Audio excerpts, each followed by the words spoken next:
90 minutos na Bandeirantes. Tem o apoio de Mega Adega Canguru, a maior loja de vinhos e bebidas de São Paulo. E Varicel, para acabar com as dores, a sensação de peso e o cansaço das pernas. Use Varicel. Manhã Bandeirantes. 90 minutos de notícia e opinião. Agora, no ar. Meus amigos, minhas amigas, bom dia. Depois do Zé Paulo, a nossa referência do jornalismo RB. Obrigado de coração ao Zé por me desejar sorte aí pra gente entrar no horário do domingo, que é um velho sonho, não só um velho sonho que eu tenho de fazer um programa de entretenimento, mas principalmente para sair do horário diário, que eu já dei minha contribuição para o jornalismo policial, né, e para o jornalismo diário. Acho que já está na hora. Mas muito obrigado mesmo ao Zé, de coração. Eu sei que é sincero da parte dele, sempre foi. O Zé é um cara sincero, né? Ele fala o que você gosta, o que você não gosta, mas fala. Eu prefiro de gente assim. Prefiro gente assim, porque eu sou desse jeito também. Eu acho isso muito legal e partindo de um jornalista como ele, eu fico realmente envaidecido. O que eu disse ontem lá, na apresentação da nova grade da Band TV, eu não gosto de muito desses lugares, porque realmente eu prefiro trabalhar do que ficar falando o que eu vou fazer, o que eu não vou fazer e tal, mas tem que ir, né? Eu tinha que ir no Rio de Janeiro hoje, mas eu preferi trabalhar aqui na rádio e trabalhar hoje à tarde. Mas eu disse o seguinte, olha, é evidente que você vai enfrentar aí gigantes da mídia do outro lado, o Silvio Santos, que é o Pelé de todos eles, e daí por diante. Mas eu, para fazer um programa de domingo, e a Band me dá esse programa de domingo, eu devo ter algum mérito também, né? Senão não me dariam, mesmo porque eu não faço média com ninguém, não sou legal com ninguém, pelo contrário, eu sou bem intratável. Então, se eu estou lá é porque eu devo ter competência para isso. E outra coisa, a Band não deve nada para ninguém. Mas está numa situação difícil. Quem não está, velho? O país está quebrado, quem é que não está numa situação difícil? Então, aqui é a Band, como eu sempre falei, e a Band tem que ser respeitada. E aqui é a Rádio Bandeirantes. Eu sempre disse que essa Rádio Bandeirantes aqui é a pedra fundamental de tudo. E você vê o jornalismo da Rádio Bandeirantes cada vez melhor, né? Com gente que ajudou a construir o jornalismo da Rádio Bandeirantes, como o Zé Paulo, que é a nossa referência, Salomão, que está aí, gente jovem que está pintando por aí, o Agostinho Teixeira, que está na estrada há muito tempo, o Megali, Rafael, Pedro, tem gente pra caramba, os locutores que são maravilhosos, Dedé, Dimas, Thaís, Fábio, e a nossa incrível equipe técnica, que é maravilhosa. O Garrafa eu não vou botar nessa conta, porque o Garrafa está mais na televisão do que na rádio, acho que já abandonou completamente a rádio. Hoje não tinha uma entrevista montada pelo Garrafa. Eu não sei onde nós vamos parar com essa produção do Garrafa. Não sei, acho que nós vamos parar, né, Agostinho? Porque cada vez mais fraca a produção do Garrafa, não? Ontem não conseguiu falar com ninguém sobre a contusão do Neymar. Não, ontem até que falou com o médico da seleção. Foi razoável ontem a participação do Garrafa, não? Foi. Bom dia da Atena, bom dia para os nossos... Até que ontem, no cômputo geral, foi médio. A nossa Ana Néria arrebentando a boca do balão, a Thaís, a nossa chefe, o Mário Bacei comandando tudo. Aqui é a Rádio Bandeirantes, velho. Aqui é a Rádio Bandeirantes, aqui o couro come. Não tem segredo, não. Sabe o que eu estava vendo aqui, Agostinho? Enquanto o aposentado tem que fazer prova de vida, falar, estou vivo, para receber essa miséria que esse governo paga para o aposentado, enquanto o aposentado tem que falar, estou vivo aqui e tal, tem gente que dá balão pra caramba nessa Previdência, e a Previdência quebrou por causa desses balões que a Previdência leva. Tem gente com aposentadoria bilionária, o cara que recebe 300 mil de aposentadoria, pois tem isso, tem gente que recebe 300 mil de aposentadoria. Precisa fazer prova de vida também, isso aí tinha que fazer uma revisão da aposentadoria desses caras que recebem aposentadoria milionária, seja quem for. Só pode ser bambambam para receber 300 conto de aposentadoria, 200, 100 mil, 50 mil, isso é piada. Num país quebrado, cuja previdência sempre é ameaçada. Nós não vamos pagar porque vai quebrar a previdência, como aconteceu em Portugal e na Grécia. Pega esses grandões que estão recebendo essa grana toda, não sei quem são, deveria divulgar uma lista do governo e falar, nós vamos rever essas aposentadorias milionárias. Esses caras não precisam ir no banco para dizer que estão vivos, né? Porque são vivos pra caramba. Esses mesmo quando morrem são vivos pra caramba. Para receber 300 conto de aposentadoria, 100, são vivos pra caramba. São mais vivos que todos nós. Bom, é o seguinte, enquanto o coitado do aposentado tem que ir lá no banco para dizer, tô vivo aqui, sou eu mesmo, hein? Acho que não é você não. Deixa eu ver a sua retina. Teste de retina. Mas eu tô com catarata. Não, mas põe aí. Enquanto acontece isso, eu tô lendo aqui na capa do site UOL que deputados presos do Rio de Janeiro e membros do Tribunal de Contas do Estado do Rio de Janeiro, bandidos presos, estão recebendo salário. Nem os funcionários regulares do serviço público lá do Estado do Rio de Janeiro recebem salário. E esses vagabundos estão recebendo salário, enquanto que o aposentado tem que ir no banco, tadinho dele, pegar a filha e falar assim, ei, tô vivo aqui. Isso é uma piada, não? Esse país aqui, eu vou contar uma coisa pra você. Eu vou te contar uma coisa. Isso aqui vai de mal a pior, não? É coisa muito complicada. Olha, porque a Previdência vai quebrar. Me ajuda aí. Que é isso? Isso é uma brincadeira. Uma brincadeira. Queria mandar um abraço ao doutor Olim, que está ouvindo a gente aqui, já disse que está ouvindo a gente aqui. Muito obrigado pelo carinho da sua audiência, já mandou aqui o seu primeiro zap. O Olim, que é um político atuante, né? Delegado, mas um político atuante, está aí trabalhando pra caramba em prol da comunidade. Isso é bom, e não é ladrão. Já começa sendo bom porque não é ladrão, né? E trabalha pra caramba, ele protege o interesse do eleitorado dele. Eu acho legal. Obrigado, Olim, por ter mandado esse abraço aqui. Faz algum tempo já que eu não converso com o doutor Olim, está na nossa audiência, tem muito mais gente da nossa audiência, aumentando cada dia que passa a nossa audiência, graças a Deus. Ô Garrafa, como é que tá o aplicativo aí? Se tiver nada menos que em primeiro, você não fala nada. Eu fico em silêncio? Tá bom.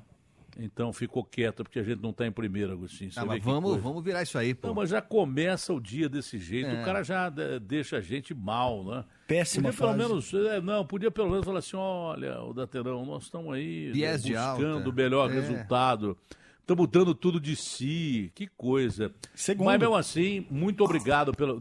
Eu já não falei para você ficar quieto, nada menos de primeiro, não era para falar nada. Estamos em segundo lugar. Tem algum inimigo aqui da região contra nós que está em primeiro? Não. Das proximidades. Não, da região não. Pode ser bem próximo, inclusive. Pode ser bem... uns metros, uns andares e tal. Tem algum perto da gente ou não? Não, o de sempre. Quem está em primeiro aí? O padre? Mas para de falar desse homem, depois não paramos de falar dele, a gente bate dele todo dia.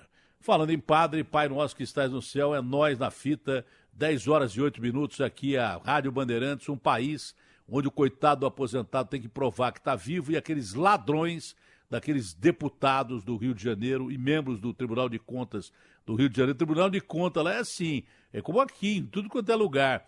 Você finge que presta conta, eu finjo que estou vendo a conta que você prestou. Me ajuda aí, ô! Isso é uma brincadeira. RB fechada com você. Opinião. O que é certo é certo. José Luiz da Atena. Na Bandeirantes.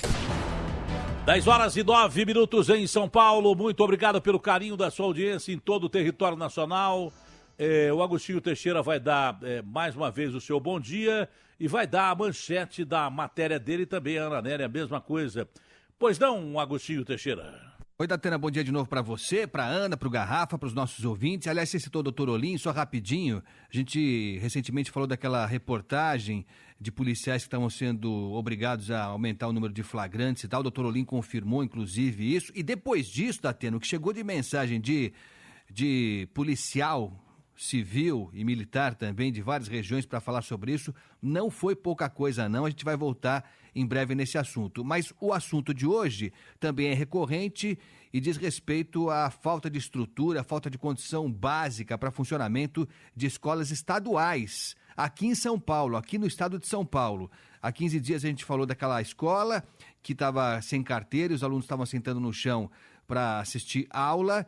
A gente vai falar desse caso também porque não foi resolvido lá, viu? A merenda que foi prometida pelo chefe de gabinete do secretário da Educação, o senhor Wilson Levi, o chefe de gabinete, ele não cumpriu a promessa dele. E tem uma outra história hoje de uma escola, de várias escolas em Santo André, escolas estaduais em Santo André, no ABC Paulista, que não tem nada, não tem caderno, não tem borracha, não tem lápis e não tem nem papel higiênico, viu, Datena?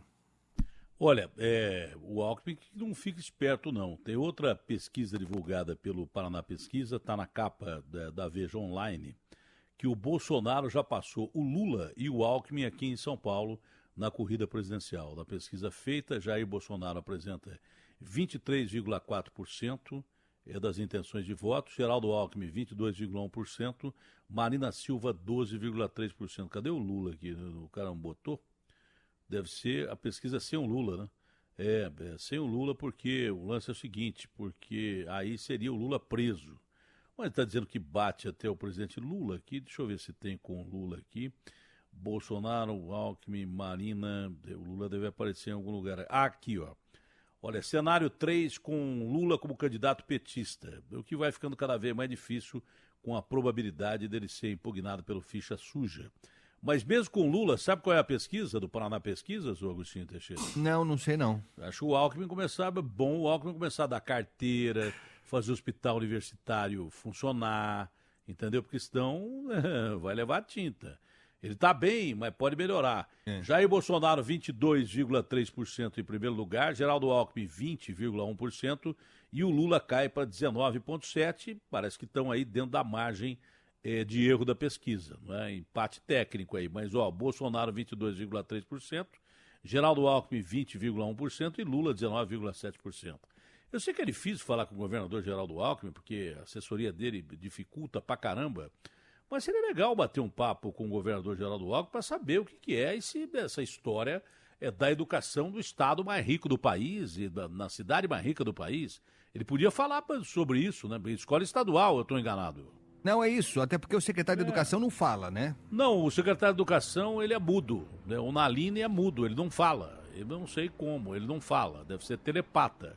Ele é até um bom jurista, desembargador e tal, aposentado acho que é, mas ele é muito bom e tal, só que na educação simplesmente não fala.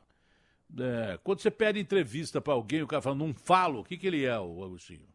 Ou ele é mal educado, então ou é não mudo, pode ser ou não tem secretário nada de a Educação. dizer, né? Pode Se ser ele também. for mal educado, não pode ser secretário de não Educação, pode. mais ou menos isso que eu ia falar.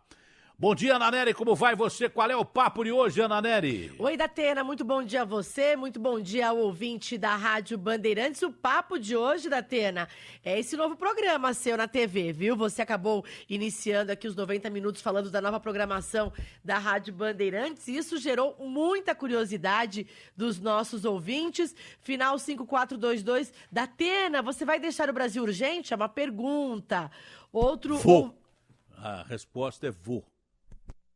Vamos lá, mais uma pergunta então. Datena, o importante é não deixar a TV e o rádio. Desejo tudo de melhor para você.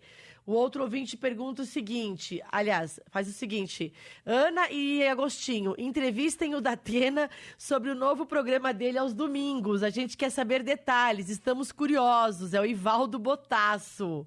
Nós não também posso estamos revelar, não posso revelar para não dar armas para a concorrência.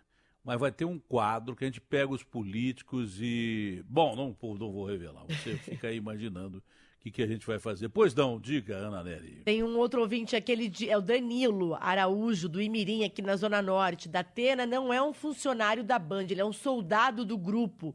Estou tão feliz e entusiasmado quanto ele. Arrebenta, ídolo. E aqui tem acho legal ser comparado com soldado, porque soldado só se ferra, não? Só se ferra. O cara sai para combater bandido, ganha mal e tal. Então, chamam na hora na hora da guerra. Aperto, né? Eu fico feliz em ser comparado com soldado, porque é uma honra para mim. E mais uma mensagem para a gente finalizar aqui de áudio. Datena, Newton Ribeirão Preto, bom dia. Fiquei muito contente de saber que agora aos domingos à tarde a gente vai ter mais uma opção. Um abraço, boa sorte, sucesso. É isso aí, eu só posso dizer uma coisa, viu, Aninha? Depois eu quero a manchete da sua matéria, não sei, a gente pode começar, o Sim que decide com a matéria dele, com a sua matéria, mas o lance é o seguinte, olha, vai ser um programa que tem games, como aquele Quem Fica em Pé que eu fazia.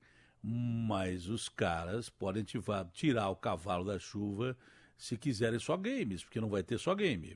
Porque eu não vou ficar só lá, fulano e tal, ganhou não sei o quê, vai ter porrada também. Vai ter história que eu vou cobrar, como eu cobro todo dia, eu vou cobrar de domingo, é a única diferença. Vou cobrar da ação de políticos, vou cobrar ação de hospitais que não funcionam, vou mostrar histórias que são verdadeiras barbaridades. Por exemplo, a pauta de hoje seria a Lívia Zúcaro, que está indo lá para o Piauí, que tem o mentor do estupro coletivo lá do Piauí, em que mataram aquela menina, jogaram um monte de meninas lá de cima do penhasco. Lembra do Piauí? Pois é, a Lívia Zúcaro está indo para lá que o cara tomou 100 anos de cadeia. Tem que começar a acontecer isso. Violência sexual, violência contra a mulher, tem que começar a ter pena gravíssima. O cara tomou 100 anos de cadeia, então isso seria motivo, sim, para o programa de domingo, porque o que tem de mulher apanhando e menina sendo violentada, estuprada, gente morta, quando não mata a pessoa, o estupro provoca a morte da alma da pessoa que tem que ser recuperada, violência contra a criança, tudo isso vai ter também, não vai ser só brincadeirinha, não. Mesmo porque é o que eu falei para o Agostinho, não preciso ganhar de ninguém e se empatar tá bom, mas o negócio é o seguinte, o que vale não é a vitória, é a guerra. E eu estou preparado para a guerra sempre. Já me chamou para a guerra, por isso que eu gostei da comparação do soldado aí, porque o mais importante, já dizia o Napoleão Bonaparte, que mais importante do que você vencer sem honra é perder com ela. Melhor você perder com honra do que vencer sem ela. O Napoleão, que é uma figura muito controvertida, para alguns foi um ditador da pior espécie, para outros, como os franceses, foi um herói, tem até um túmbalo dele lá. O Agostinho, que vai regularmente para a França, vai mais para a França do que para a casa dele. Toda viagem ele está na França ou está em La Linda, na Argentina. Que deve ter propriedade grande lá e tal, também rural. Mas, o Agostinho, você que é um latifundiário da Argentina, que vai sempre para a França, o que você acha do Napoleão? Você já viu o túmulo de Napoleão? Vi o túmulo dele lá. Não, como o cara é reverenciado, ele é grandão, né? É bem grande. É um local de mas visitação. Não dá para ver o próprio, não. Não, aí também não, né? Mas o pessoal reverencia ele lá, né? É o que você falou. É um estrategista, enfim. A gente discute, porque a gente sabe a história do Napoleão. Ele estava lutando de um lado e nós estávamos do outro lado. Mas, independente disso, é uma figura importante, né? É verdade. É uma figura histórica marcante, o tal de Napoleão. Você estava certo ou errado também, já foi há muito tempo atrás. Agora, o Anarelli, qual é o papo de hoje, a sua entrevista, a sua matéria de hoje, qual é?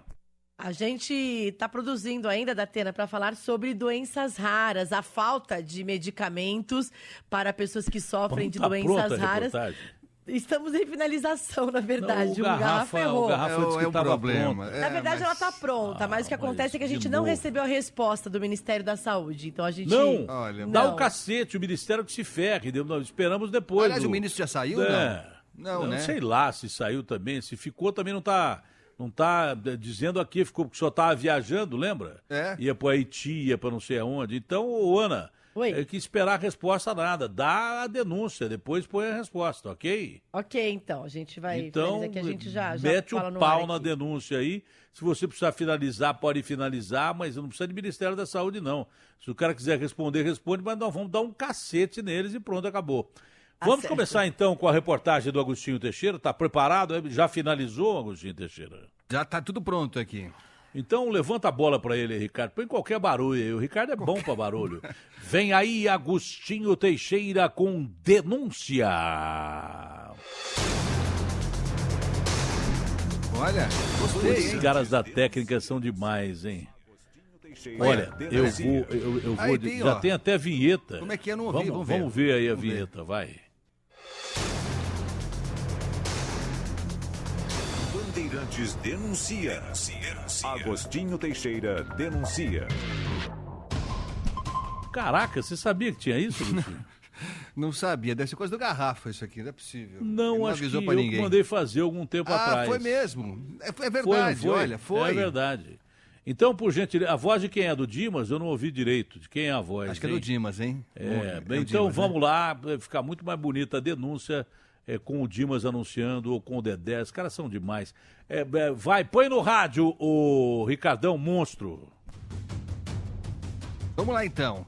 Olha, a gente falou há 15 dias... Não, tinha que botar o locutor de novo. Vamos lá, Agostinho, você está muito assodado. Eu achei, mas entrou de novo, abre de novo com o Agostinho Teixeira denúncia, está muito bonito, temos que valorizar. Lógico. Nosso departamento de chamadas aí. Por gentileza, Põe no rádio, Ricardo.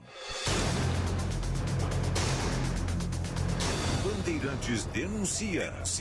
Agostinho Teixeira denuncia. Olha só, depois daquele colégio sem carteiras, agora a gente descobriu algumas escolas do estado, escolas estaduais aqui de São Paulo, que não tem lápis, carteira, borracha e não tem nem papel higiênico para as crianças que estudam nesses colégios. São colégios estaduais que ficam em Santo André, no ABC Paulista. Tem escola que não tem escola, é isso? Tá só faltando, tá só com a não, casquinha. O que falta na escola? Não tem mais nada, né? Tá faltando só derrubar o prédio em si, porque o conteúdo é zero. Essas escolas ficam no ABC Paulista. Uma delas é a Escola Estadual Professor Benedito Gomes de Araújo. Esses colégios, tradicionalmente, recebem um kit de material escolar, que é formado por esses itens, para as crianças mais carentes, principalmente, borracha, lápis, caderno, lápis de cor, enfim, isso é fornecido, e é lógico que isso sai do nosso imposto, então nós pagamos para que o governo forneça esse material para famílias menos favorecidas. Só que esse ano houve uma surpresa. Pela primeira vez em muitos anos, as escolas não estão recebendo esse kit, como contou para a gente uma professora dessa escola estadual, professor Benedito Gomes de Araújo. Todos os anos anteriores, nós recebemos um comunicado da diretoria de ensino, da Secretaria de Educação, que eles ganhariam um kit escolar. É um kit básico para as crianças. Este ano não tivemos informação nenhuma a respeito do kit. Esse kit, entendeu? O que é? Kit viria um caderno, um lápis, uma borracha, um lápis de cor pequenininho, enfim, para aquelas crianças que não têm possibilidade, o governo todos os anos manda um kitzinho, alguma coisa de material escolar para a criança se virar, né? Uhum. Então, já no mês de janeiro, a diretora é informada que esse kit vem, com a data prevista, tudo. Esse ano nós não tivemos informação nenhuma a respeito do kit. Entendi. Nem que vem, nem que não vem. Mas já era para ter vindo. Nessa época. Olha, em outras situações, se não tivesse vindo, pelo menos a gente tinha uma previsão. Final de março vem, mas esse ano, se eu te falar que vem, é mentira. Entendi. Tá?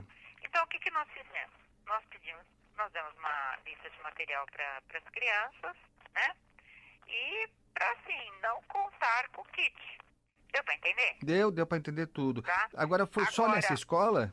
De kit? É. Todas as escolas, pelo menos de Santo André. Nós não temos conhecimento de chegar do kit para ninguém, por enquanto. Então não veio nem para o Benedito Gomes, nem para nenhuma escola da cidade de Santo André. É escola estadual, né? É escola estadual, tá? Bom, em Santo André são 87 escolas estaduais, mas já há informação também, viu, Datena e ouvintes, que há falta também desse kit em escolas estaduais de todo o ABC, São Bernardo, São Caetano... Desculpa aí, eu não vi que kit que é esse, qual é o kit? É um kit que é fornecido para as pessoas menos favorecidas, que tem caderno, lápis de cor... Lápis, borracha, caneta... Material escolar, isso, o cara não está entregando. Tá legal. Aqui em São Paulo tinha escola sem carteira e continua sem merenda. Isso. E aí em Santo André são 87 escolas que não tem kit para molecada que não pode comprar material escolar. É isso legal. Isso é no estado mais rico da União. É isso. Não tem, por isso que o Bolsonaro passou o Alckmin aqui na pesquisa do Paraná Pesquisa. Aqui.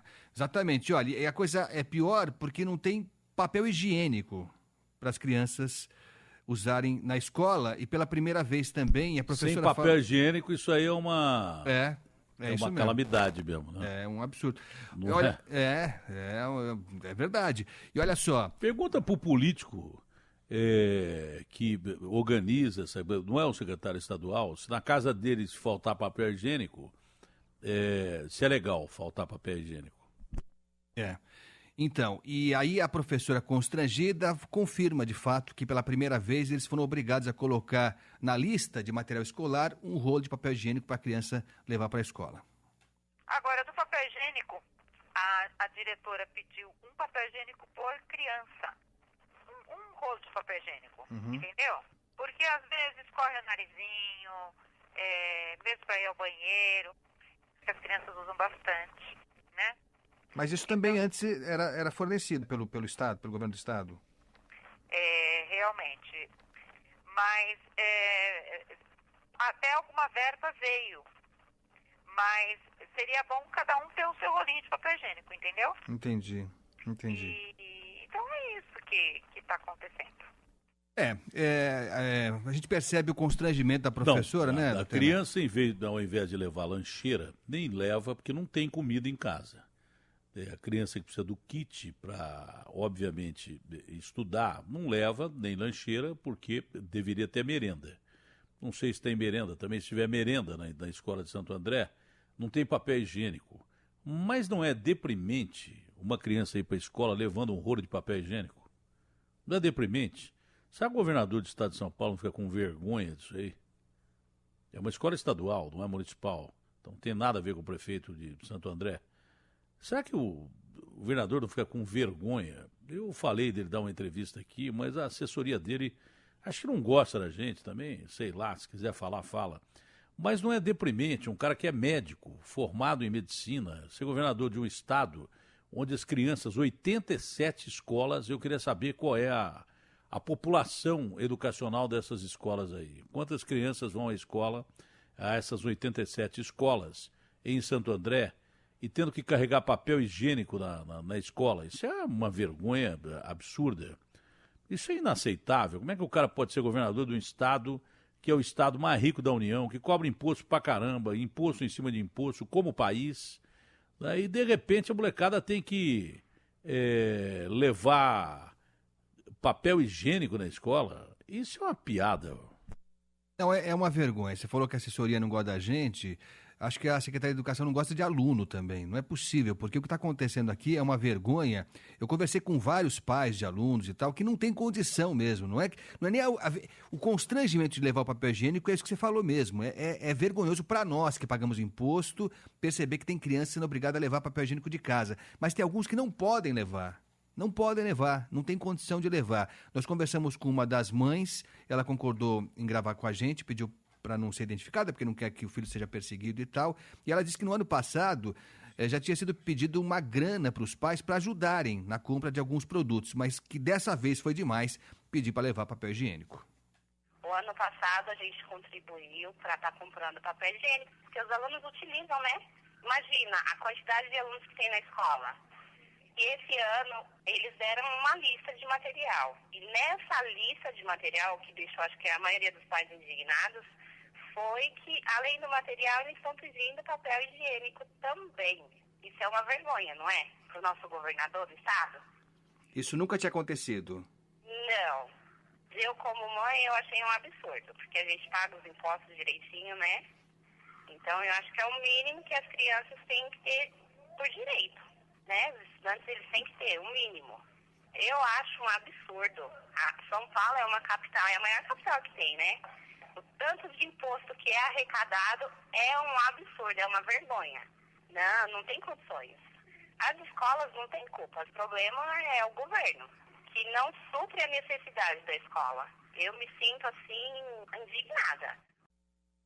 É uma indignação mesmo. Não, eu não vou falar um palavrão aqui, mas isso é uma fezes, né? Eu coloquei fezes no lugar do palavrão, mas isso é uma fezes. Você ter no estado de São Paulo escola que não tem papel higiênico, isso é fezes, literalmente falando. Não, eu não quero falar um palavrão aqui para não ferir as pessoas que estão ouvindo o rádio. Eu tenho educação suficiente para respeitar o ouvinte da Rádio Bandeirantes, que é a pedra fundamental do grupo. Mas não tem cabimento isso. Ela disse bem, eu já tinha dito, se eu fosse governador de São Paulo e visse escola sem carteira e observasse escola sem kit para criança e ter que levar papel higiênico na escola, primeiro que eu demiti esse secretário de Educação aí, demitia imediatamente esse secretário de Educação. Sendo ele quem seja, tendo uma história até legal, ele sempre foi um jurista muito bom, mas não está funcionando como secretário de Educação, tinha que demitir o cara imediatamente. Essa é a grande realidade. Agora o Alckmin não fala, o cara não fala, ninguém fala. E a molecada tem que levar papel higiênico da escola. Você vai ser cobrado, o governador, na hora do voto. Os caras vão cobrar de você isso aí, governador. Você pode ter certeza absoluta. Você imagina que o cara não vai lembrar, não tinha carteira da escola do Alckmin, a molecada tem que levar papel higiênico, não tem merendeira na escola. roubaram a merenda lá atrás e tal. É assim que funciona. É isso, o secretário não fala, e quem fala, que é o chefe de gabinete, o seu Wilson Levy, quando fala, mente. Ele mentiu pra gente aqui.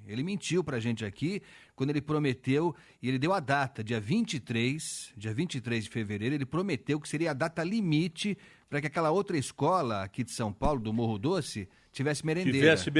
E tem? Não tem. Então, ele mentiu mesmo. Pode ser candidato a qualquer coisa, ele. Já vem no bojo aí, mentiroso, pode ser candidato a qualquer coisa. Já é um bom requisito. Ele é candidato, Agostinho, ou não?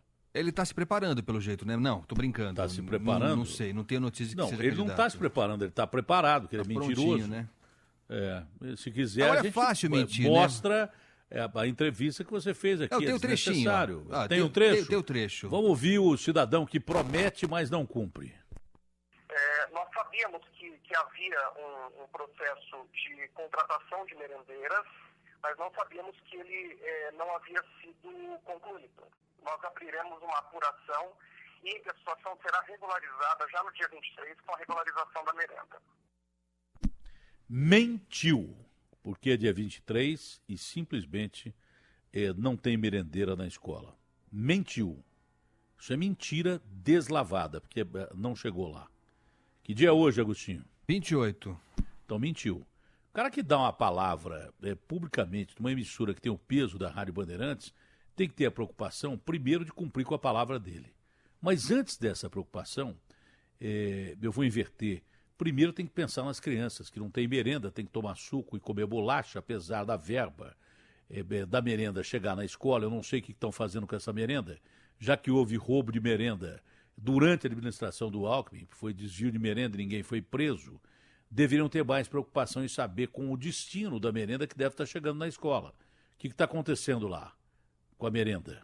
Daí o sujeito disse que ia ver, não viu e mentiu porque não tem merendeira na escola. É isso mesmo. Agora é fácil você prometer e dane-se, né? Porque a criança está comendo bolachinha mesmo. Eu não sei se ele tem filho, seu Wilson Levy. Não sei se tem filho. Espero até que não tenha. Porque não parece que ele preza muito pelo respeito às crianças, aos pais das crianças, enfim. Eu só fiz uma pesquisa rápida aqui, viu, Datena, porque me escandalizou essa história de não ter papel higiênico nas escolas. Porque a gente chegou no limite, né? No fundo do poço. E já... Não, no fundo da privada nós chegamos. Exatamente. Não chegamos no fundo do poço, nós chegamos no fundo da privada, não tem papel higiênico.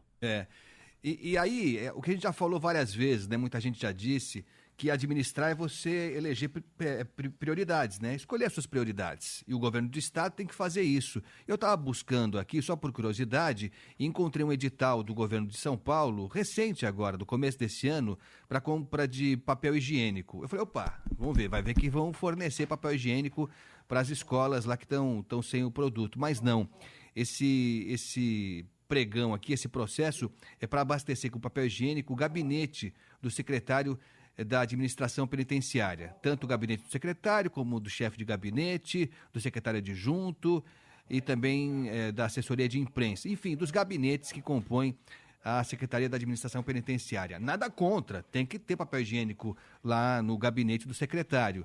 Ei! Oi? Não, eu tô falando aqui, não está saindo no ar. Para quem que vai o papel higiênico? Vai para o secretário de Administração Penitenciária. Para ele... Que não manda na cadeia. Tá mais do que claro que quem manda na cadeia é o crime organizado. Aí esses caras têm direito a papel higiênico, que a molecada que está estudando para não fazer o que esses caras fazem, bobagem, a molecada não tem direito a papel higiênico. Não tem. Ô, Garrafa, me atende aí, velho. Pois não, Agostinho.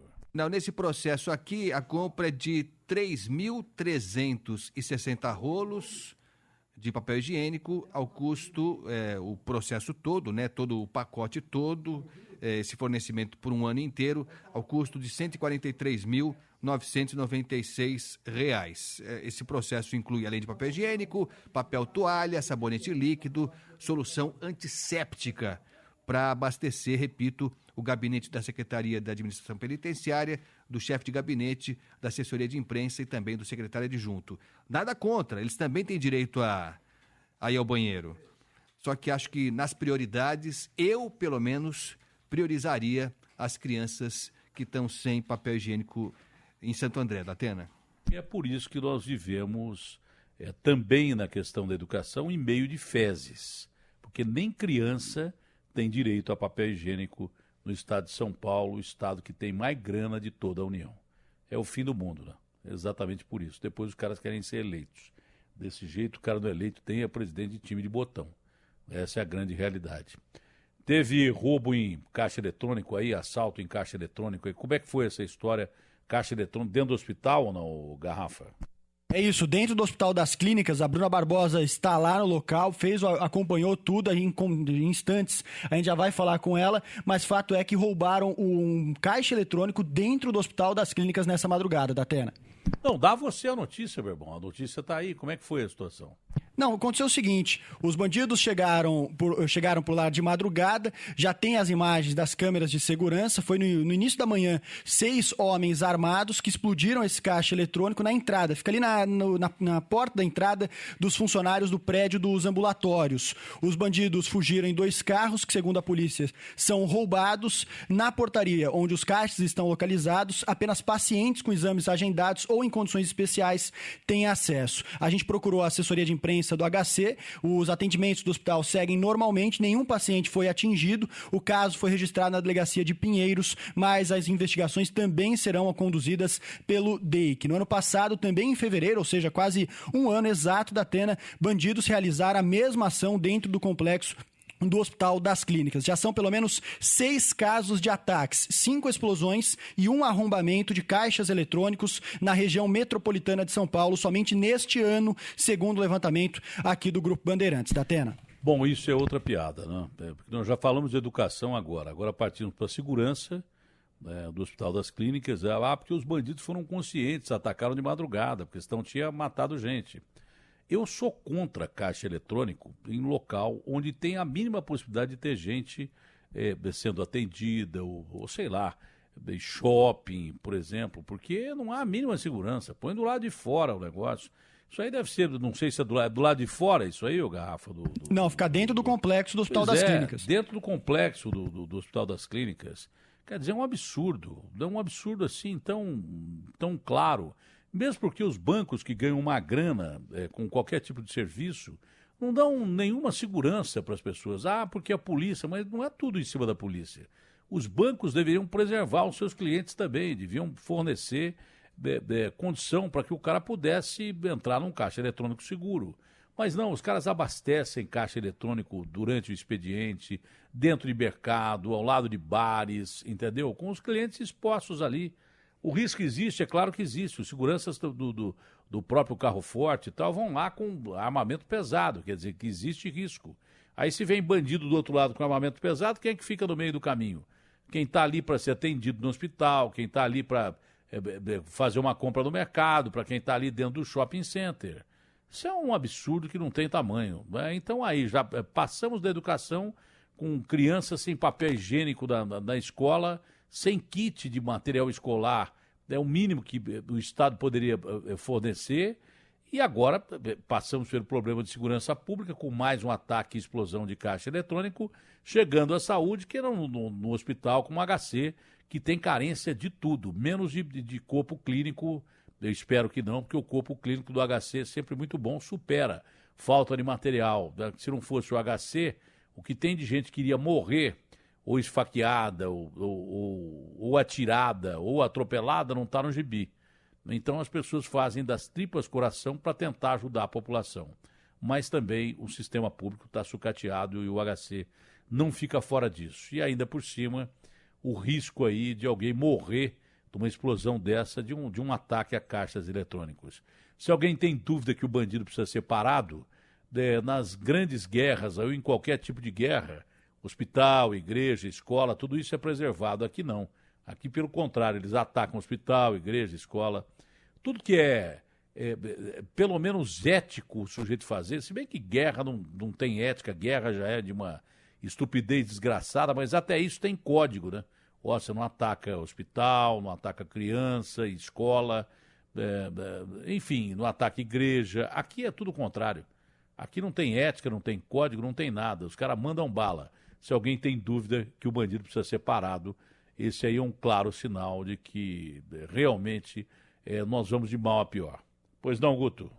Não, é isso mesmo. Você estava lembrando aqui que há algum tempo, já faz algum tempo, bastante tempo até, algumas redes de postos de combustível simplesmente tiraram os caixas eletrônicos das lojas de conveniência porque representavam um risco muito grande para os clientes, para os próprios funcionários. Hoje não é tão comum. Tá certo fazer isso.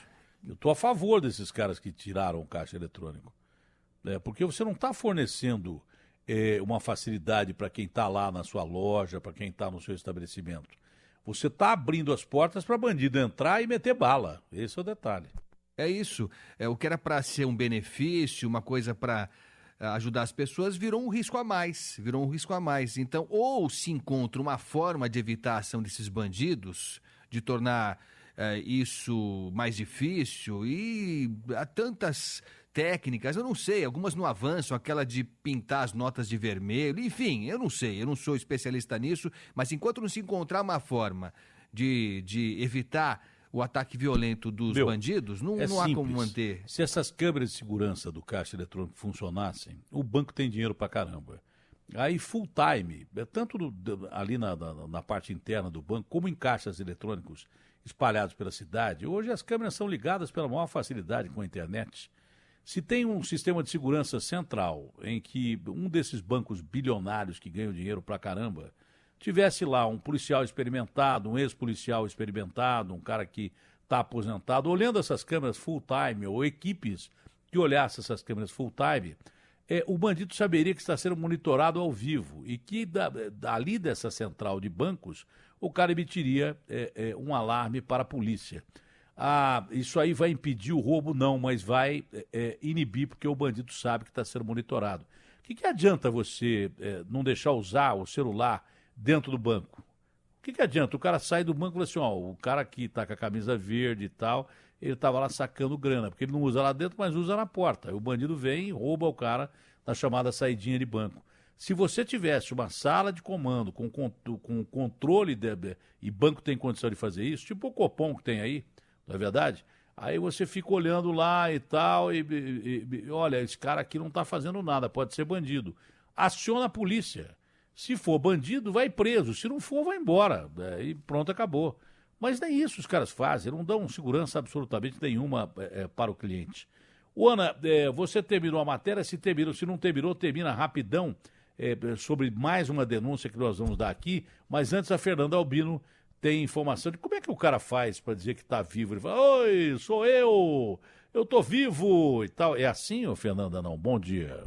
Olha, Datena, bom dia para você, bom dia para os nossos ouvintes, 10h43, é mais ou menos assim, viu, Datena, porque aposentados e pensionistas, beneficiários do INSS, precisam fazer a chamada prova de vida até hoje. Esse prazo, que tinha terminado em 31 de dezembro, ele teria terminado em 31 de dezembro, ele foi prorrogado até hoje e os beneficiários precisam fazer essa comprovação. Quem não cumprir a exigência poderá ter pagamento suspenso, segundo o diretor de benefícios do Instituto, Alessandro Ribeiro. Um levantamento parcial do INSS garante que a maior parte dos beneficiários já fez esse recadastramento, mas cerca de 9% ainda precisam se apresentar à agência bancária. Como é que funciona então, Datena? Para atualizar os dados cadastrais e comprovar para o INSS que o aposentado ou pensionista está vivo, ele precisa ir até a agência bancária, onde recebe o pagamento, para atualizar os dados cadastrais. Não precisa ir até o INSS. É só até a agência bancária onde recebe o benefício e levar um documento de identificação com foto. Lembrando, Datena, que esse prazo termina hoje. Quem não fez o recadastramento precisa fazer, senão terá o benefício suspenso. Datena. Tem gente que recebe em conta corrente, não vai no... O cara que recebe em conta corrente, que não pode ir no banco, esse também tem que ir ou não, Fernanda?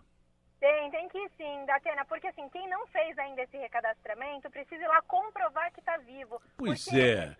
Mas esses governos ladrões que roubam pra caramba, né? Os governos são indecorosos, metem a mão no tacho, quebram a Previdência, depois quer precisar de reforma de Previdência e tal, só tem sacanagem também na Previdência. Aí vai tirar o cara que é cadeirante, às vezes o cara tá de cama. Quer dizer que esses caras têm que ir lá. Como é que eles vão lá? Se eles têm dificuldade de mobilidade.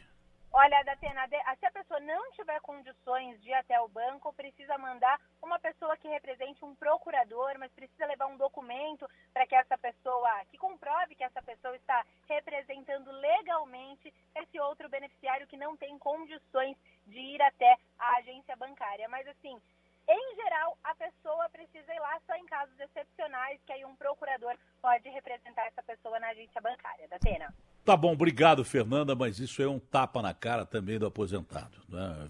Vai ver se o cara que ganha 300 mil de pensão do INSS, vai ver se esse cara precisa ir lá. Vai ver. Eu duvido que precise ir lá. Agora, o Ana Nery, tem alguém chegando aí e metendo pau nesse negócio da aposentadoria? Porque os deputados criminosos lá que estão presos no Rio de Janeiro e mais membros do Tribunal de Contas do Estado do Rio de Janeiro, esses caras continuam recebendo. E não precisa provar que está vivo, está lá preso e continua recebendo. Agora, e o povão? O povão deve estar revoltado. É mais uma medida para humilhar o aposentado brasileiro. É verdade, Datena. Tem muito ouvinte reclamando aqui. O José Demori Júnior diz, isso é revoltante, Datena. O que mais? Deixa eu procurar mais um aqui.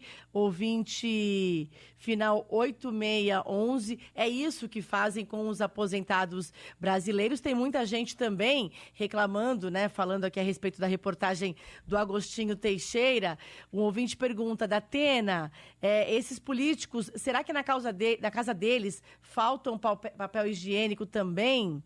O secretário disse, Agostinho, qual é o dia 23? Não falta papel higiênico, mas sobra o que precisa para limpar o papel higiênico na cabeça deles. Pois não, Ana? Tem uma ouvinte aqui, a Cecília, ela diz que você comentou aqui sobre o secretário de Educação, ela disse que ele foi um dos piores presidentes do TJ, ela trabalhava lá, diz que ele pensava apenas nos benefícios dos desembargadores e juízes, os funcionários como ela foram prejudicados durante essa gestão. Aqui. Falando em vivo, ela é uma prova viva, ela trabalhava lá. Ouvinte revoltada aqui com a atuação. Não é uma prova viva, Agostinho, a mulher falou que trabalhava lá. Vivíssima, pelo jeito, vivíssima. Vamos lá, tem um ouvinte aqui, só para finalizar um áudio aqui. Porque o Capitão Palumbo está com a gente aqui, depois mas eu coloco finaliza. Aqui, depois eu coloco, então. Então você coloca, porque o Capitão Palumbo está aqui, o representante dos soldados da vida, retomada as buscas pelo garoto Matheus, que desapareceu, que foi pegar uma bola do córrego Rincão, e até agora acho que nada. Bom dia, capitão, como vai o senhor? Bom dia, Datena, Agostinho, Ana Nery, todos os ouvintes do 90 Minutos. Datena, nós estamos fazendo ainda as buscas, tivemos uma extensão das buscas, temos equipes agora lá na barragem de Santana do Parnaíba, na extensão da Marginal Tietê, no córrego Aricanduva e nos piscinões, que toda aquela água que caiu na segunda-feira, o piscinão já teve ali o seu volume esvaziado e agora facilita um pouco mais as buscas por ter menos água, viu, Datena? Mas é uma coisa triste, né? Mas tem que ser feita, porque o menino encontrado ele vai ter, obviamente, a despedida necessária da família, porque não existe coisa pior do que a dor do desaparecimento. Às vezes a família fica pensando assim, nossa, mas será que ele não saiu do rio ou do córrego, do meio do caminho? Mas eu sei que parece impossível, né? Mas enquanto a pessoa não vê o corpo da criança, ou da pessoa que desapareceu, não acredita, né? É um trabalho dolorido esse do Corpo de Bombeiros, mas ele é profundamente necessário. Como tudo que o Corpo de Bombeiros faz é muito difícil, mas é heróico e é por isso que eu respeito demais esses caras que o Palumbo representa. Então, Palumbo, boa sorte aí, que dê tudo certo. Hoje tem previsão de chuva, você está acompanhando o CGE ou não? Sim, Datena, a gente tem previsão também para o final da tarde, está bem quente hoje, possivelmente tenha pancadas de chuva no final da tarde, podem atrapalhar as operações, mas a gente vai continuar. O capitão Rondello continua na operação, 50 bombeiros, 12 viaturas, 4 botes, e a gente está literalmente dentro d'água, viu, Datena? Capitão, bom dia para você e bom trabalho para os soldados da vida, ok? Um grande abraço a vocês todos. Abraço ao Capitão Palumbo. Falando nisso, um abraço também ao doutor Palumbo, né? Que está sempre acompanhando a gente aqui, deve estar ouvindo aqui o Brasil Gente, ele que é devoto de Nossa Senhora Aparecida. Olha lá, deve estar acompanhando. Já ele manda uma mensagem aqui, se não tiver em missão. Lucas Josino, tem mais bandido do PCC na cana, é isso mesmo, Lucas? Exatamente, Datena. Elton Leonel Rumite da Silva, conhecido como Galã, de 34 anos, é apontado pela polícia como um dos principais fornecedores de drogas do Paraguai para as maiores facções criminosas do Brasil, o Comando Vermelho e o PCC. Ele também é apontado como um dos chefes da quadrilha paulista no Brasil e principal nome do PCC no Paraguai. Galã foi surpreendido ontem à noite pelos policiais civis do Rio de Janeiro quando fazia uma tatuagem em um estúdio em Ipanema. Ele apresentou documento falso, mas os policiais já sabiam quem ele era. Galã também é acusado pela polícia de ter participado da execução do chefe das drogas na fronteira, Jorge Rafaá Tomani, em junho de 2016. O objetivo dele, segundo os investigadores, era assumir parte dos negócios de Rafaá no país vizinho como fornecedor de drogas na fronteira do Brasil com o Paraguai. Datena? Pois é, até Galã tem no PCC aí, prenderam o cara. Ana Nery vem com denúncia. Tem vinheta da Ana Nery com denúncia ou não, Ricardo? Alô, Ricardo? Se Bom não tem dia, vinheta, é uma falha terrível do Garrafa que não mandou gravar a vinheta. Da Ana Nery não tem. Não tem? Então não. Põe uma música aí que a gente já manda já, vai. Põe uma música aí de fundo aí, uma música de denúncia aí. Vai. E agora, no 90 Minutos, vem aí, Ana Nery com denúncia. É isso aí, Datena. Medicamentos para pelo menos 10 doenças raras deixaram de ser entregues pelo Ministério da Saúde em todo o país. Esse levantamento foi feito pelo Instituto Vida Raras, passado com exclusividade para a Rádio Bandeirantes, e esse instituto ele reúne desde 2001 pessoas com síndromes incomuns e mostra que portadores de doenças como Fabry, síndrome de Hunter e distrofia muscular correm risco de vida porque não têm recebido os remédios obtidos por via judicial. Nós conversamos com a presidente da ONG, Regina Próspero.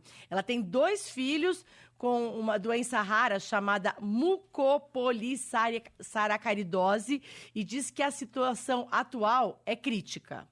Então, o nosso assistido, ele nunca ficou mais de um mês e meio, no máximo, sem remédio. E eram problemas pontuais, tá? Mesmo, infelizmente, com a judicialização, a gente teve que judicializar muitos desses medicamentos para ter direito a um direito constitucional, né, para invocar o direito constitucional, mas como essa situação última, nunca. Em 17 anos de cuidados com a associação, nós nunca tivemos uma situação tão grave, tão alarmante e tão desesperadora como nós temos passado de 5 meses para cá.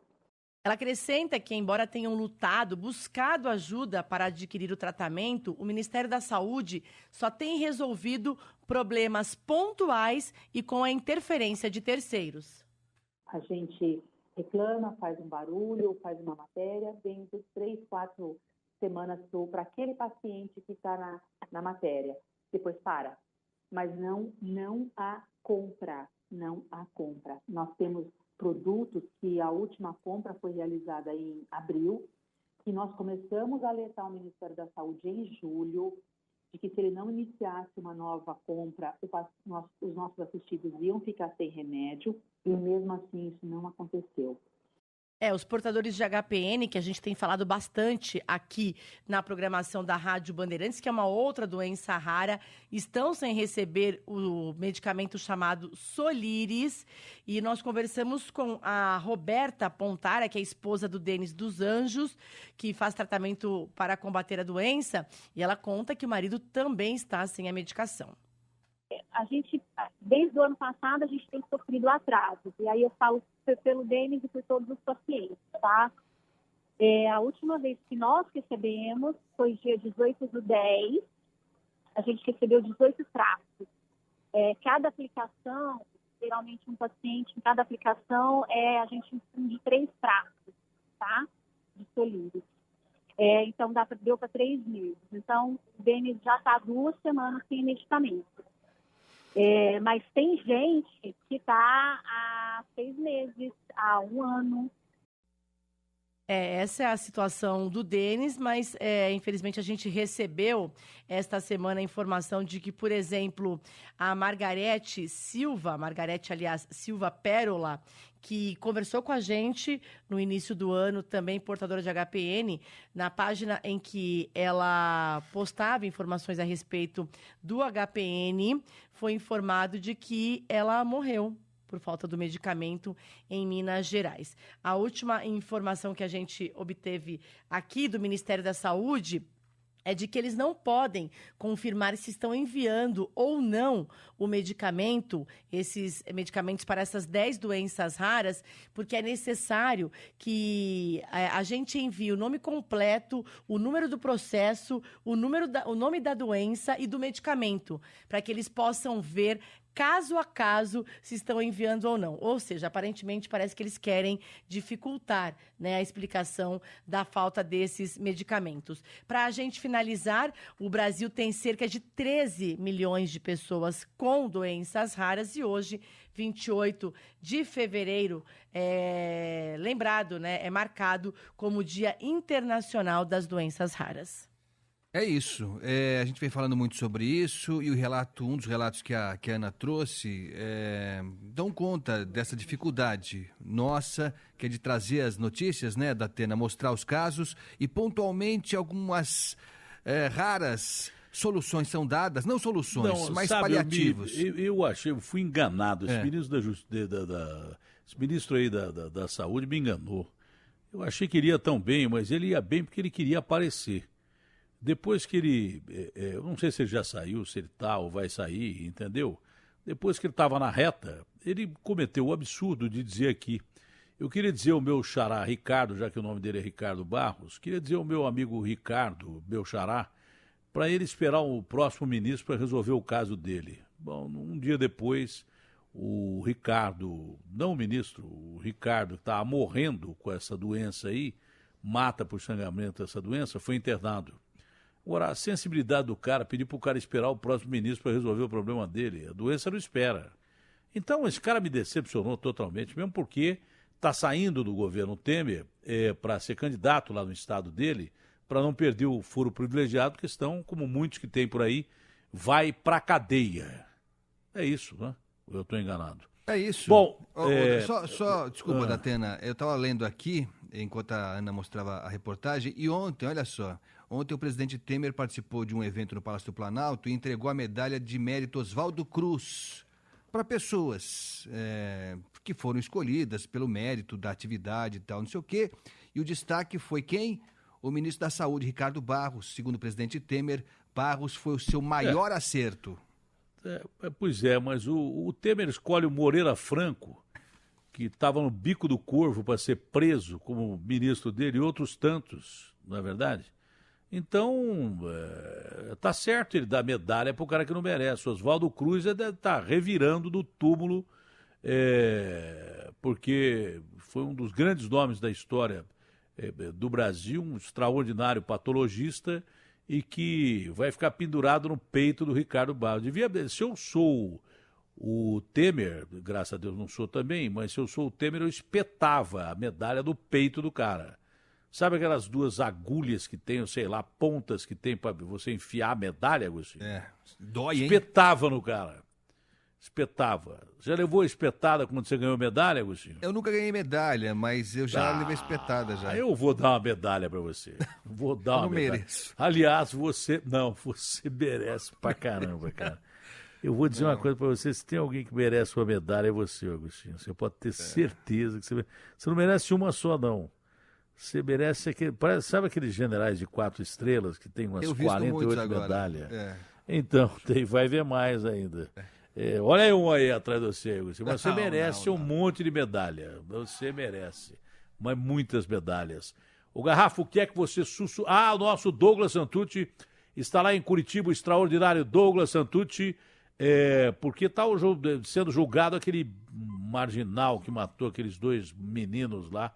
Tomou 4 garrafas de vinho, a testemunha confirmou.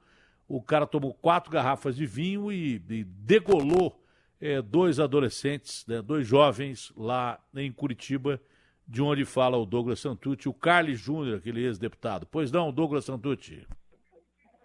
Oi, Datena, bom dia a todos que nos acompanham. Neste momento, Datena, só para você ter ideia, eu estou aqui fora do Tribunal do Júri, de onde é permitido fazer ligações, e estou escutando aqui o advogado, o assistente de acusação, né, Elias Matarassad, gritar lá dentro. Então começa a esquentar o julgamento envolvendo o ex-deputado estadual Luiz Fernando Ribas Carli Filho.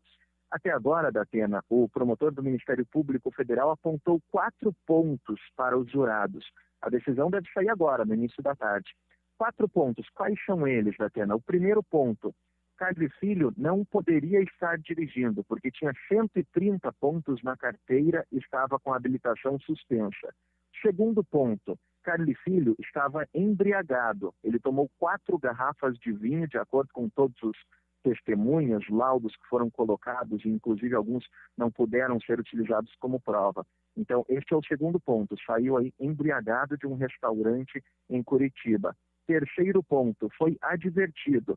Tanto o seu amigo que estava na mesa com ele, quanto o segurança do restaurante, eles imploraram para que Carli Filho pegasse carona e não fosse de carro. Carli Filho não aceitou. E o quarto ponto, ele estava em altíssima velocidade, 167 km por hora em uma via urbana, que tem limite de 60 km por hora, de acordo com o que foi apontado pela perícia. Esses 4 pontos são os essenciais e, inclusive, não precisa nada mais do que isso, né, para colocar para os jurados aí toda a história. São 4 pontos que realmente chamam a atenção e beiram ou ultrapassam o absurdo, né, de um cometimento de crimes aí por uma pessoa, inclusive, que ontem, Datena, disse que não sabia o que era dolo eventual.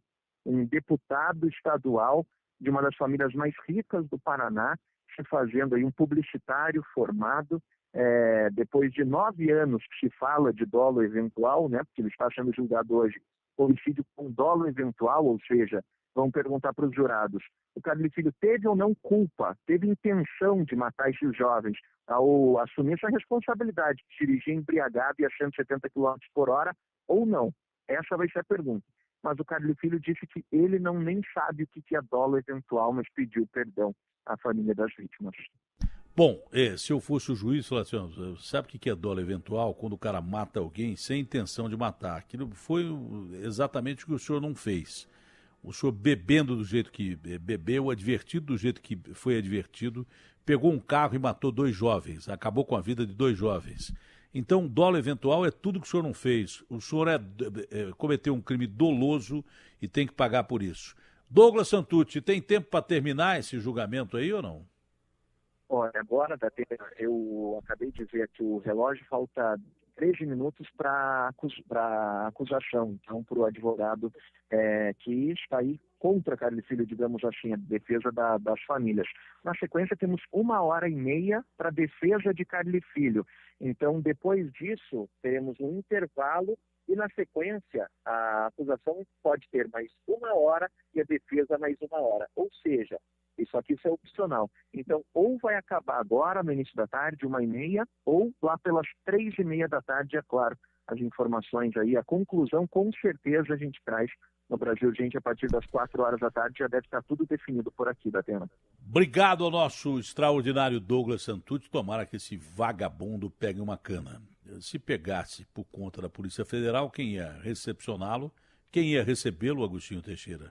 Ou quem ia levar ele para a cadeia, Agostinho Teixeira? Da Polícia Federal? Era o japonês da Federal. O Newton Ishii está aqui, conhecido como o japonês da Federal, se aposentou acho que essa semana, com 62 anos de idade. Tem quase que a mesma idade que eu tenho. Newton, bom dia, como vai você, Newton? Bom dia, Datena, tudo bem, meu amigo? É um prazer aí estar... Eu vou bem, mas você entrou pro meu time aí de ferrados na aposentadoria, né? Porque o aposentado... Você já provou que está vivo ou não, ô Newton? Ainda é muito cedo, porque tem que ir lá provar que está vivo. É mês que vem que eu vou ter que provar. Mês que vem você vai ter que provar que está vivo. Aniversário. Ô Newton, você acabou virando aí uma lenda da Polícia Federal, com certeza, não tem dúvida nenhuma.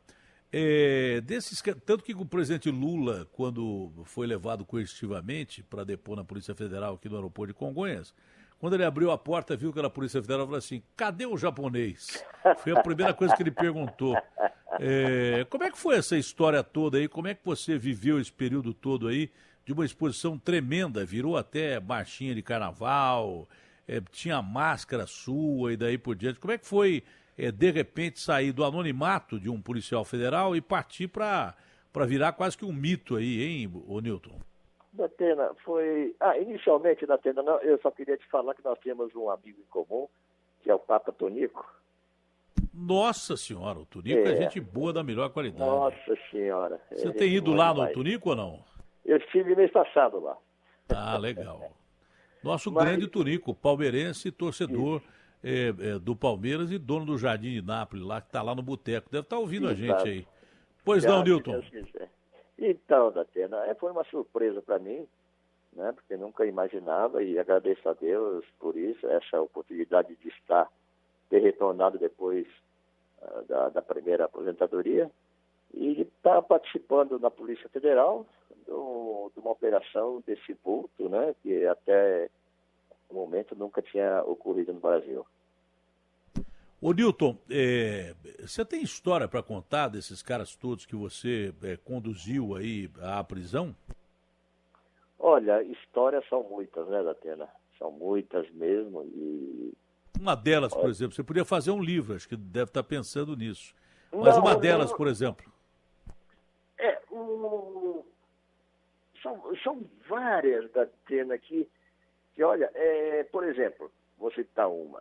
Quando foram presos aqueles grandes empreiteiros, né?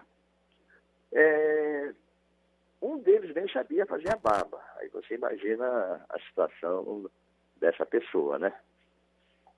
Então eu entreguei o aparelho de barbear a ele falou, puxa vida, como é que eu faço que eu nunca me barbeei? Quer dizer, poxa, um fato que eu achei que ele estava até brincando, mas realmente ele mandou alguém fazer a barba dele, né? Eu não sabia fazer barba, mas roubava pra caramba. No quesito roubo, fazia barba e bigode ao mesmo tempo. Você não teve que fazer a barba dele, não, Newton? Não, que é isso.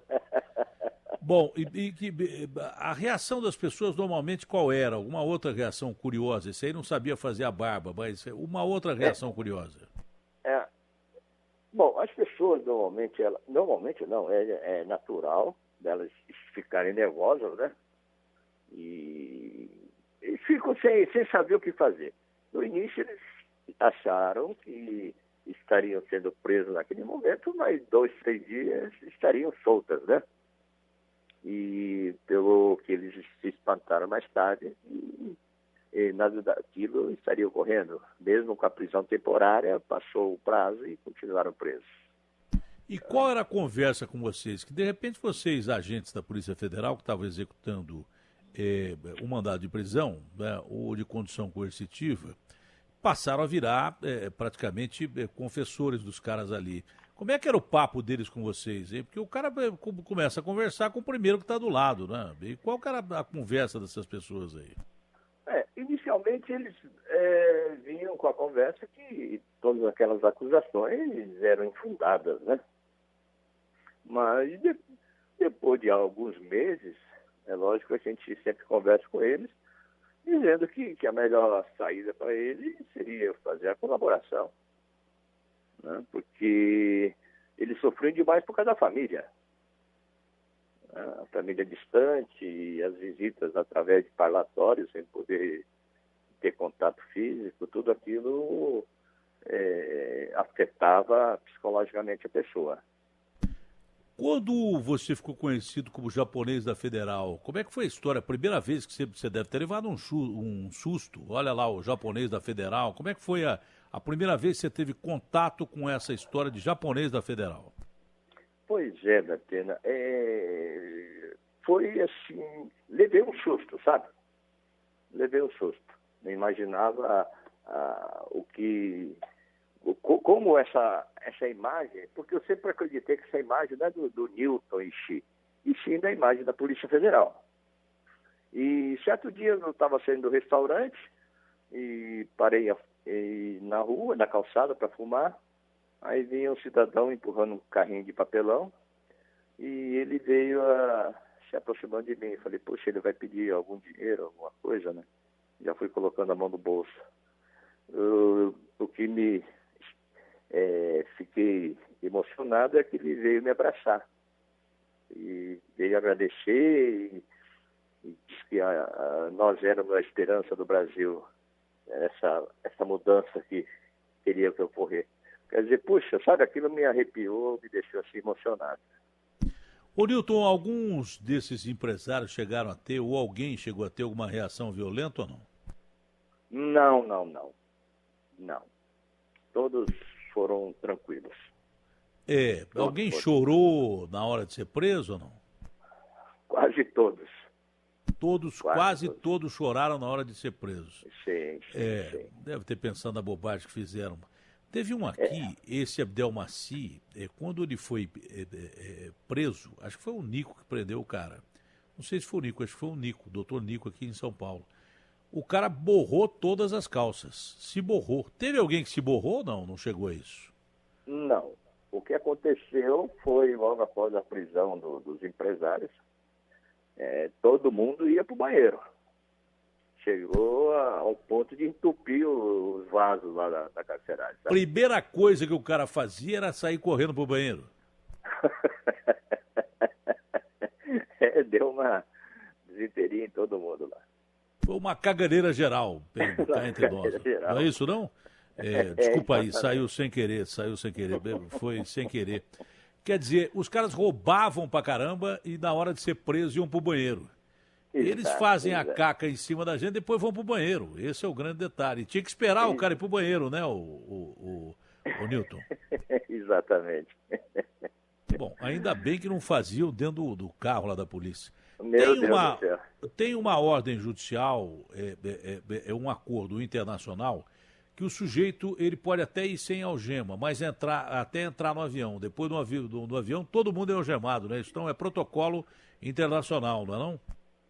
Exato, Datena. Isso aí fica a critério da equipe de escolta, sabe? Normalmente a gente conversa antes com o preso, né, explicando que nós não vamos algemá-lo, mas se tiver algum tipo ou de reação, aí seremos obrigados a algemá-lo. Você sempre foi uma figura assim, muito simpática. Até por isso virou o japonês da Federal, virou tema de carnaval, virou máscara e daí por diante. Sempre foi uma figura muito simpática. Mas como que era o tratamento com o sujeito que estava detido ali? Era sempre muito formal, né? Sempre formal, mas de uma forma humana. Isso com todos os presos, independentemente que seja da Operação Lava Jato, né? E outra coisa também, Datena, é a questão de que a maioria já tinha uma certa idade e por causa do trabalho deles, eles também não se cuidavam a parte de saúde. Então, todos tinham um problema de saúde. E a minha preocupação era de que, se acontecesse alguma coisa com esse preso, nós teríamos que levar para o hospital e lá a gente teria que dispor de 8 homens em sistema de escala. E como a Polícia Federal hoje está com efetivo baixo, tudo isso aí prejudicaria o andamento do trabalho, né? Então você tem que tratar não só eles com a idade, mas outros presos também. E nós temos traficantes, pedófilos, né? Contrabandistas. Então, todo cuidado é pouco. Desses da Lava Jato, alguém chegou a dar uma carteirada? Falou, você sabe com quem você está falando? Porque isso normalmente é frequente. Não. E outra coisa, depois de um certo período, eles já começam a conhecer. Eu ia, por exemplo, buscar um preso lá no aeroporto, o preso já descia cumprimentando. Bom dia, senhor Nilton, tudo bem? Entendeu? Já sabia o meu nome então já facilitava as coisas, sabe? Alguém se assustou com você chegando perto do cara? Com medo de ser preso? Alguém levou susto? Porque é uma curiosidade, porque você era um sinônimo da prisão. Alguém levou susto quando você chegou perto com medo de ia ser preso e não tinha nada a ver? Datena, quando eu estava de férias e tinha em Brasília, uma reunião, uma assembleia lá da nossa confederação lá, federação. Aí o presidente falou, Nilton, vamos lá, temos dois colegas que são deputados, vamos dar um pulo lá no Congresso. Eu falei, puxa vida, mas ir no Congresso? Não, vamos lá visitá-los, eles querem te conhecer. Aí eu fui me levar. Saiu todo mundo correndo no Congresso, é isso, Nilton? Sem querer antecipar a história. Você chegou no Congresso, como é que foi? De repente o Nilton, japonês da Federal, chegando lá. Como é que foi a história? Pois é, quando eu entrei ao plenário, eu reparei que tinha muitos deputados lá, né? Eu acreditava que eram deputados, mas de repente ficaram poucos, sabe? Aí só ficou... Aí eu falei, meu Deus do céu. Falei, você esvaziou o Congresso Nacional, Nilton, é isso? Pô, sabe o que a gente podia fazer? Contratar você para visitar o Congresso com frequência. Quem sabe com esses caras trabalhando menos um pouco, roubassem menos um pouco também, fizessem alguma coisa pelo país. Quer dizer que o Nilton entrou, os caras, o japonês da Federal, não ficou um. Se ficou um, foi muito. Entendeu? Mas essa é curiosa. Bom, estão me mandando aqui um recorte do G1, quando você foi detido, foi preso em Curitiba por facilitar contrabando. Que história foi essa, Nilton? Então, aí foi através da decisão do segundo grau, né? Aí teria que ser recolhido e eu recebi, através do advogado, o mandado de prisão.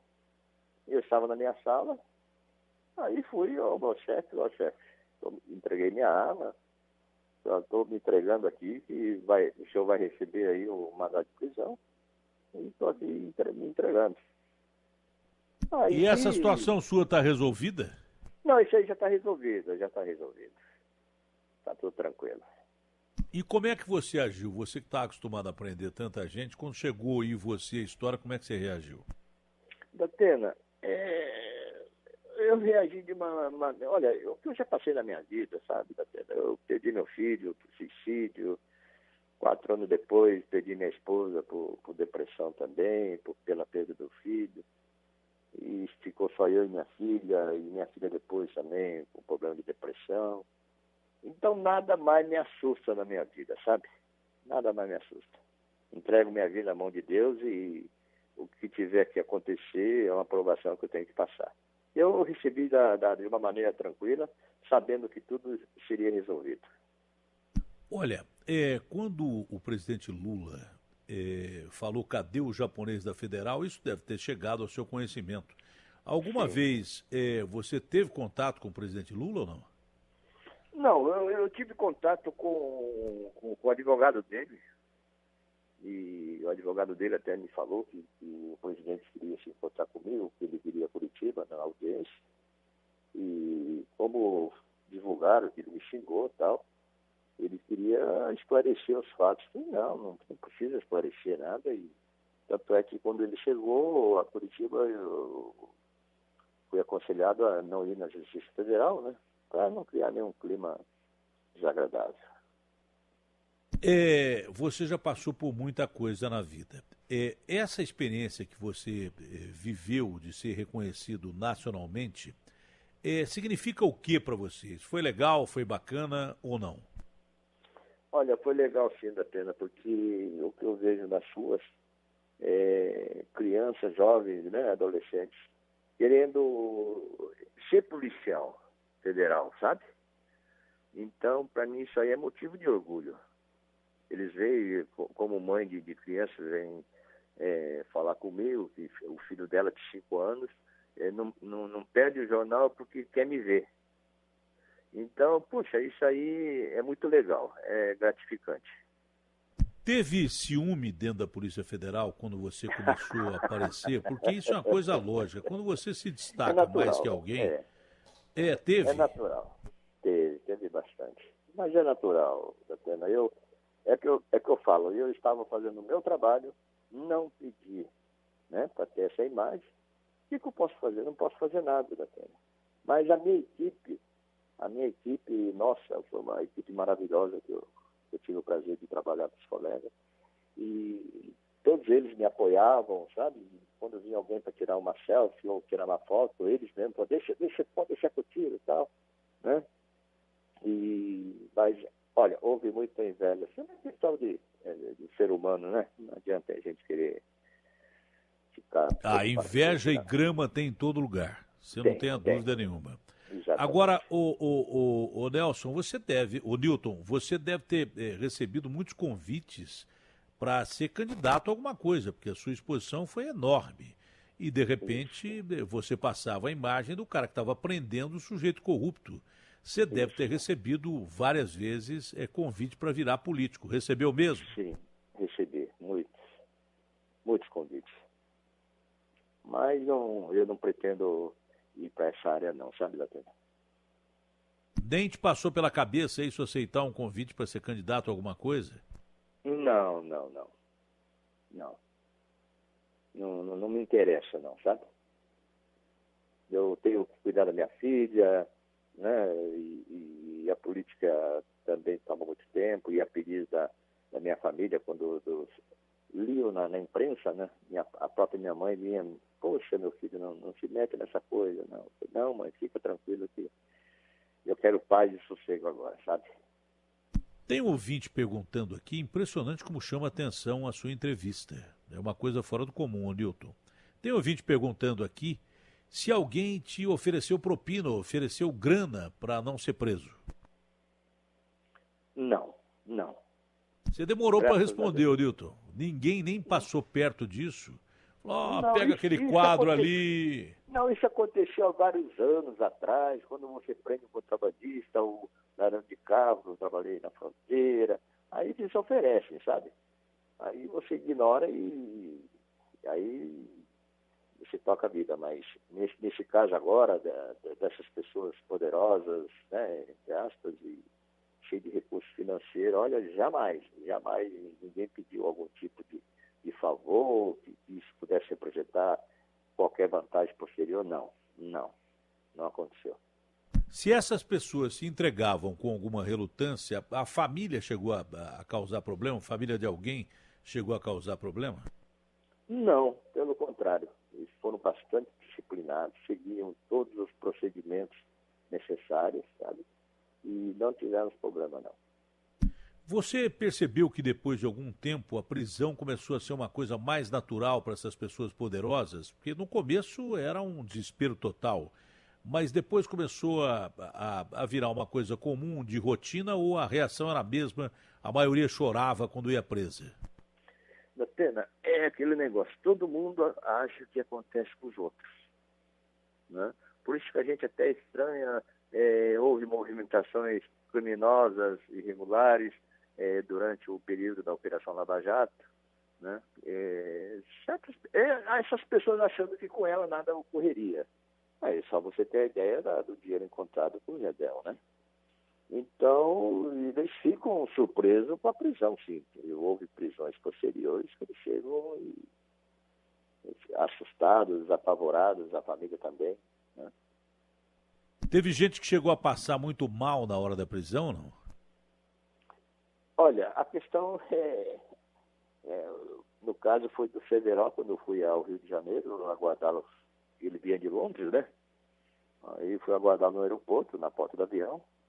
Aí ele chegou e nós tivemos que... Ele chegou à meia-noite e o nosso voo para Curitiba seria às 7 da manhã.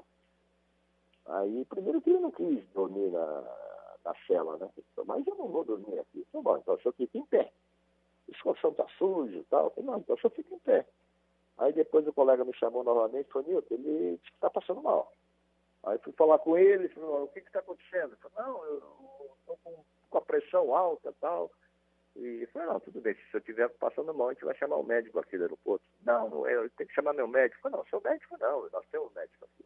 Mas qual é a sua pressão normal? A pressão é alta. Eu falei, então é normal, né? O senhor está sendo preso, se a pressão estivesse baixa, seria... Né? Então tá normal, que a pressão realmente tem que subir após uma prisão. E afinal, quem foi esse aí? Quem foi esse? É o Severo. Ah, o Severo. Aí ele ficou em pé ou não? Ele ficou olhando para cima, para baixo? Como é que foi? Ele ficou em pé ou não ficou em pé? Uma hora depois eu passei lá e estava deitado no colchão sujo com aquele travesseiro babado de outros presos. Não aguentou o cansaço e dormiu no colchão mesmo. Aí nem a pressão atrapalhou, né? Mas é que realmente você tem razão. A pessoa, quando entra numa delegacia, já fica desesperada. Quando recebe uma ordem de prisão ou qualquer tipo de condução coercitiva, aí é difícil você ver o cabra macho mesmo. Teve alguém que se destacou pela seriedade e por de passar a convicção que era uma pessoa inocente desses caras que você prendeu e em momento nenhum o cara titubeou? Porque sempre tem um mais corajoso que o outro, ou às vezes o cara que está convicto que está sendo levado injustamente ou não? Olha, Datena, não. Todos estavam conscientes. Eles diziam que nada tinham, mas engraçado que depois de um certo período dentro do Marcelo, eles caem na realidade e acabam falando mesmo, sabe? O Newton, para encerrar, primeiro o que você achou da marchinha de carnaval? Que você gostou, achou legal? Eu amei. Sério? Sério, achei muito legal. E a filha, o que achou? Adorou também. Como também adorei o boneco de Olinda, né? Teve o boneco de Olinda. Eu tive também um tempo o boneco de Olinda lá, mas você hoje está mais famoso que eu. Você está muito mais famoso que eu. Qual é a sua rotina hoje, ô Newton? O que você faz hoje, curtindo a vida de aposentado? Olha, é recente, né? Então eu nem saio de casa, eu só vou ao supermercado, né? Fico aqui vendo Netflix, né? E porque são muitos WhatsApp que eu recebo, aí ficar respondendo e tal, né? Então, por enquanto, está nisso. Com a grana da aposentadoria, dá para você viver com ela ou não? Dá, modestamente dá sim. Mas eu pretendo, que falam, né, sobre a suspeita de facilitação de contrabando. Eu até hoje não tenho imóvel meu, sabe, Datena? Então eu pretendo, eu tenho convite de fazer palestra e tal, e quero deixar pelo menos um lugar para minha filha morar, né? Então é isso que eu vou correr atrás. Você trabalhou quanto tempo, Newton? Então, eu sou da turma de 75 da academia. Sei. E polícia esse tempo todo não teve condição de comprar um imóvel, é isso? Não, eu comprei financiado, mas como a gente mudava de cidade, remoção, aí teria que repassar, mas aí como estava financiado era pouco. Né? E depois, com a questão de responder na justiça, aí você vai o dinheiro que você tem e o que você não tem, né? Bom, na verdade, se você tivesse facilitado o contrabando, você teria mais que uma casa com a maioria dessas pessoas que você levou para a cadeia, não é isso? É como as pessoas não sabem da vida da gente, não sabem o que passa pela gente, sabe? Então, falar é muito fácil, né, da pena dos outros, né? Mas o que a gente passa, é lógico, também não interessa a ninguém, né? Mas a gente fica chateado, no sentido de que as pessoas acham que eu estou bem de vida, que tenho, né, vários imóveis, vários bens, e tudo isso aí é mentira. Você ganhou inimigos de uns tempos dessa parte? Não. Tirando a inveja, não, Datena. E sim muitos amigos, muitas pessoas que amigos, assim, né? Apoio de muita gente, são pessoas que vêm falar comigo, que estão orando para minha saúde e tal. Então, esse tipo de reação é que me deixava bastante animado e a minha equipe, né? Para a gente prosseguir o nosso trabalho. Ô Newton, você é tão importante que você está nesse momento, não só na Rádio Bandeirantes, o Mário Bacê ligou aqui dizendo que ia te contratar para fazer um programa, fez uma brincadeira, o nosso diretor, e você está na capa do site UOL, que é o site mais importante do Brasil, sendo retransmitido pelo mundo inteiro. Você é capa do UOL pela sua importância. Foi um prazer falar com você, Newton, que Deus te proteja. O dia que der, a gente come um polpetone lá no Tunico. Tá feito? Vamos sim, aquela lá no Jardim de Nápoles. Vai ser um prazer estar com você Mas se você aparecer na porta aqui de casa, eu vou correr pro banheiro. Você pode ter certeza que se você aparecer na porta da minha casa, eu sou o primeiro a correr pro banheiro. Vamos encerrar com a baixinha de carnaval, o Japa da Federal. Um abraço, Newton. Você é uma figura muito simpática, muito obrigado e um abraço grande. Um grande abraço, fique com Deus, meu amigo. Bateu a minha porta, o japonê da Federal. Ai, meu Deus, me dei mal. Bateu a minha porta, o japonê da Federal. Dormia o sono dos justos. Ai, um dia eram quase 6. E escutei um barulhão, avistei o camburão. Abri a porta, o japonês então falou: vem, Agostinho, sai correr o Japa aí, Agostinho. RB fechada com você. Meu Deus, me dei mal. Bateu a minha porta, o japonês da Federal. 90 minutos na Bandeirantes. Muito obrigado pelo carinho da sua audiência. Na sequência vem aí a melhor equipe de esportes do rádio brasileiro, capitaneada pelo Capriotti. Bom dia, São Paulo, e até a tarde lá no Brasil, gente. Deu 90 minutos. Termina aqui o programa com José Luiz da Atena, na Bandeirantes.